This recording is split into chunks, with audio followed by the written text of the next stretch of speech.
Hi, I'm Sarah Sedgwick, and I'm here to invite you to join me for my upcoming online workshop with the Penn Studio School called Still Life Painting Loose and Dynamic.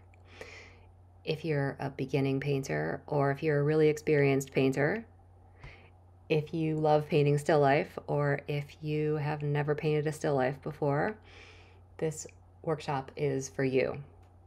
All levels welcome, and certainly a good introduction to painting still life with the level of challenge easily adjustable for all levels of experience with still life painting. It's going to be 3 class sessions, Tuesdays in October, 9 a.m. to noon Pacific, and you can read all the details on the Penn Studio School website. So, what you see me demonstrating here, very quickly speeded up, is one of my favorite workshop exercises, Twisted 20s. It's an alla prima painting exercise where using a split primary palette, like we'll be doing in the class, 2 reds, 2 yellows, 2 blues, a warm and a cool of each. I have pre-mixed a bunch of colors for my still life setup, which you can see there in the lower left. And in 20 minutes, not including the color mixing, I'm doing a loose painterly color study from life. And the reason it's called Twisted 20s is because you do multiple rounds turning the still life in between each one for a new view. So without having to set up another still life, you get a whole new painting challenge.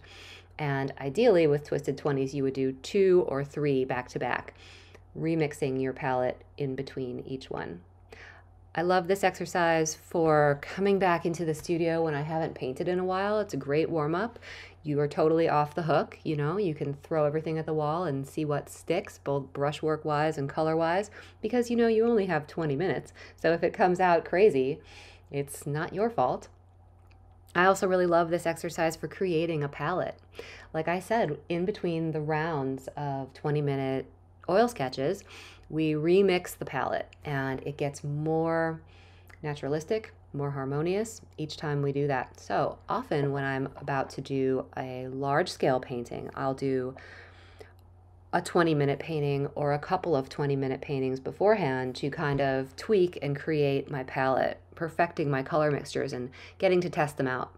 But another thing I love about having a time limit on my paintings is that it is a happy accident factory. So if I've got to cover my canvas in the time allotted, I will do things and try things that I might not do if I had more time to think about them or overthink about them.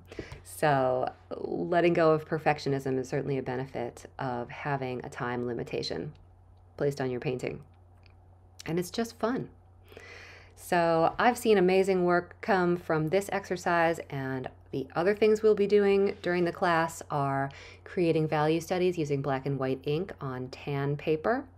And we'll also go through my 3-step process for alla prima painting, from an underpainting to color mixing to applying color. And we'll talk about brushes, brush strokes and edges, and we'll see a slideshow and we'll have a critique. So it's going to be a lot packed into 3 sessions.